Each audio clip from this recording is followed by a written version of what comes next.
What's up, everybody? Did you ever find it hard to change your mind? Or maybe you get stuck in certain ruts, or maybe you just want to change the way you're thinking. Well, you're in luck because today's episode, we're going to be talking about how to think. This is the Existential Stoic podcast. I'm Randy. That's Danny. What's going on, Danny? What's up, Randy? How's it going? It's going well. Now, answer me this question, Danny. How often do you find yourself thinking? I would say constantly. I don't think I ever stop. It's hard. It's hard to stop, to turn it off, It just goes. People think all the time, but many times we don't think about how we're thinking. And therein comes the whole meta. So today's episode, we're going to be talking about how to think. A couple quick tips. I got 3, Danny's got 3. And then at the end of this, hopefully you'll be able to think a little bit better. Now, in life, we oftentimes think about situations, how to improve our situations, why does life suck, all of these things. So, maybe this will reference these and we'll see. My first one for how to think is whenever I'm thinking about doing something, especially something scary, I always like to imagine the best and the worst possible scenarios. So let's say there's this thing that I want to do, but I'm not doing it because I'm afraid of a bad outcome. I actually like to write down what would be the worst case scenario for this type of thing. If you start a business and you become totally broke, you lose everything, everybody loses all respect for you, they don't want to deal with you anymore, you're living on the street, all these terrible, terrible things. And then I also like to write down the best case scenario. Well, your dreams come true, you make all the money you want, all these things. So you can kind of see chances are it'll probably fall somewhere in the middle of there. But, it could be the very best. It could be the very worst.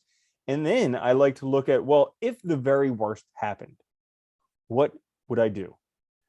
And this was actually a very helpful thing for me a while ago, because there was something where I was very, very scared of kind of betting 100% on myself and just going all in, self-employed, that type of thing. Because the worst case scenario was I could lose everything. I could live on the street. People would lose respect for me. I'd be totally dejected. And I was how could I recover from that? And I was I would go live in a homeless shelter. I would spend my days in a library. And I was wait, hang on a second. If I get to spend every day in the library, that's a win. I'm already set. Yeah. So you get to see these things. And most of the times the fears are worse than what it would actually be. No, I like that, because I think, our biggest difficulty usually, especially in betting on ourselves in general, or just thinking clearly, is also the fear that, if it goes wrong, it'll be way worse and impossible to recover from. But the fact of the matter is, usually you can recover from it. More often, in fact, history would suggest that we usually recover from it, because people survive all kinds of things and are able to pick themselves back up. So I think that's a great one. Yeah. And I like that too, because it's visualizing it helps you sort of prep yourself mentally for, the worst, and you're ready for it when it comes. But you're also prepped. I like that you also prep for the best too, because, I think people don't do that a lot and are overwhelmed when they get success, when things go well, because they're expecting it not to. And then when it goes well, it's oh God, now what do I do? And so you're planning for that as well. You're thinking through that as well, which is really helpful. I like that. It's a good one. And so my first one is, I think Nietzsche said convictions are prisons. So I think we need to keep learning throughout our lives. I think too often, and it's probably a result of culture and our school system and all, but people stop as soon as they're out of school, whatever that end mark is. But I think keep learning, because you need a healthy curiosity sort of is essential for thinking. You don't want to get stuck in your, dogmatic thinking, rigidity, because then you're really not thinking clearly. You're just relying on the same set of things over and over again, rather than sort of developing new skills, new tools to solve problems and to think through issues and difficulties in your life. That's a good one, because if you take a look at the world, oftentimes the most bigoted people are the people who are the least educated. So it makes sense. So if you don't want to be like them, then educate yourself. And you don't need to go to a university to get an education. No. You can just read books. I was watching this video about this guy who's a multi-billionaire, and he's listen, you do 2 things, you'll be set. 1, work really hard. 2, read a ton of books. He's you do those 2 things, you'll be set in life. Well, and the other thing is too, that people I think forget too, when you say keep learning, you don't need education, right? You don't need school or university. You just need to keep learning new things. It could be It could be reading, science fiction or fantasy books. It could be, a hobby. It doesn't matter. The point is you're just exposing yourself to new experiences. And you get to see, different types of personal interactions through stories and stuff, whatever. But it helps you think clearly, I think, and see the world differently, which is good. Make the new connections. Yeah. Those new neural connections are important. Mm-hmm. So my next one is try not to impose your thoughts or biases on others. And there's many reasons for this, but I mean, one of the sayings, it's a rhyme, and if it rhymes, it's got to be true, is that a man convinced against his will is of the same opinion still. So like, when people are trying to convince you to their way of thinking, we see this all the time in politics. Nobody's going to change their mind. So instead of focusing so hard on changing other people's minds about these things and these important issues, why not just work on developing your mind to maybe see other people's perspectives as well? Step in their shoes, see what that's like. That's a really good point, though. I like that too. And that goes, I think that's what probably, it's literally what the news and politics and all that stuff does all the time. And it's such an impediment to thinking clearly and to thinking in general, because, other people have their own ideas, their own beliefs. Just trying to force somebody to think the way you think is not going to get you where you want to go. And oftentimes it's crazy issues. It's either like you're either for gun control or you like murdering babies.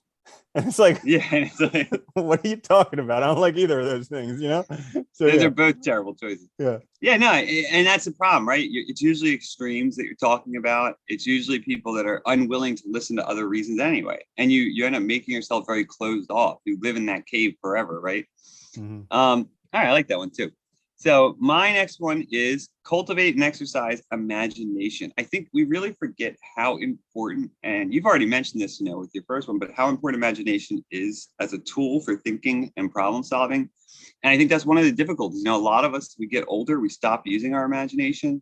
We stop, thinking, pretending. We stop, using it to envision different things, new things. But it's really the tool, I think, that we use to imagine, what our life could be like, to imagine new situations, to solve problems before they happen, or to solve problems in unique and different ways. So I think cultivating that is crucial. And you can do that all different ways, whether it's, I find I think reading can be very useful for cultivating your imagination. You can, like you were suggesting, you can write down, what's the worst or the best case scenario. You can imagine yourself in somebody else's shoes and journal, or, do something along those lines and try and picture what it would be like. It's just about, trying to clearly and vividly come up with a clear, idea of what something would be like.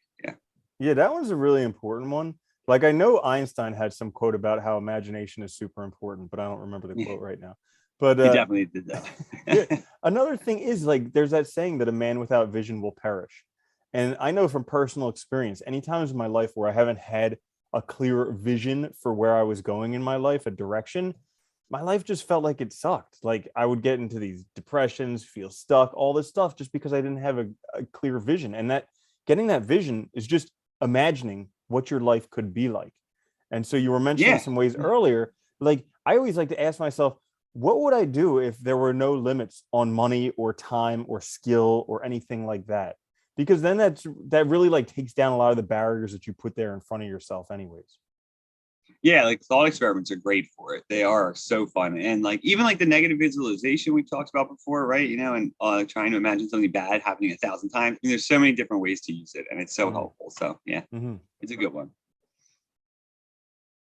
So, is this so my one now? Yeah, it's yours. It's up to you now. Turn. All right. So my last one is recognize self-limiting beliefs. And this is good because most of the times we go through life and we don't even realize we have all these self-limiting beliefs. For instance, if you're not a millionaire right now or a billionaire, why not? There's a belief right there that's stopping you from it, because I guarantee there's infinite money in the world. I mean, the money printers have been going burr for a long time, and somehow it's not coming to you. So there's some type of belief that's in your way from having that. But there's also all types of other things, like maybe you don't have the relationship you want. Maybe you're not happy. Maybe all these different things.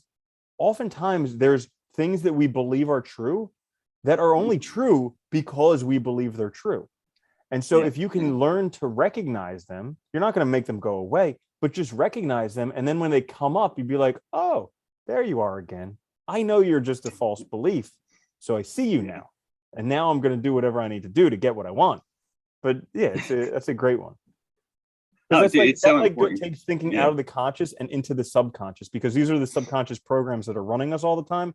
And then now we get to actually bring that to the conscious and work on what we actually want in life. No, and it's like so important too, because you're right. I think like literally, you know, every in a certain way, and I think we forget this too, every belief we have is limiting in some way. It always is, because any belief is a belief about something. You're eliminating the other possibilities, right? So it is always limiting. Some are better and some are worse. But I think the biggest one that we block ourselves with is not believing that we can do anything. When if other people are doing it, you can totally do it. Even if they're not doing it, you can do it. And I think trying to cultivate that attitude and cultivate that belief, but it's hard because, you know, most of us, I think too, even when we're doing something we're good at, you know, we hit points where we're like, oh, I'm a failure. I suck. I can't do this.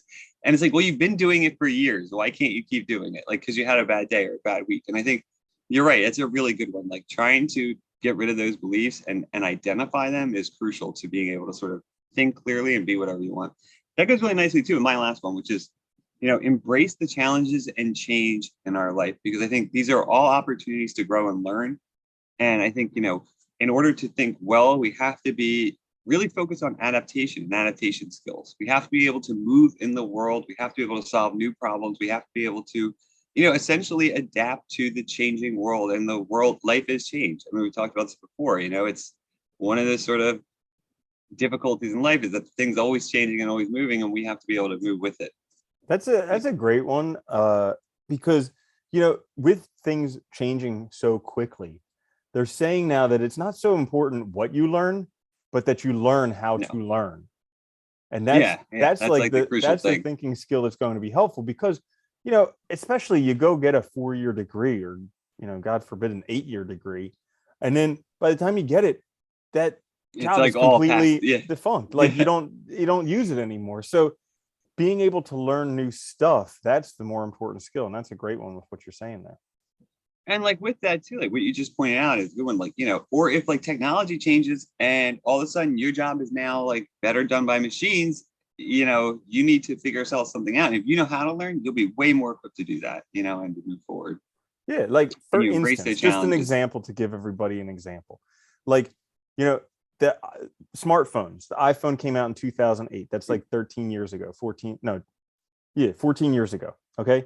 So let's say some amount of years ago. Before then, flip phones were all the rage. So let's say that you went and you decided you wanted to get a doctorate in flip phones, and you went to school starting in 2007. That means 2015, they're already on like the iPhone 5 or something. And you now have this amazing degree, super expensive degree on flip phones that nobody uses anymore. However, if you learn the technology, then you can apply that. Yeah. That's a good example, though. I like that. So, it's true. You know, bringing it to real life. That's what we do here on this channel. Right. So, guys, that is it for How to Think on the Existential Stoic podcast today. This was a quick fix. Guys, check out all of our episodes on the podcasting services, also on YouTube as well. I'm Randy. That's Danny. We'll catch you all later. Have a good one. Later, Danny. Later, Randy.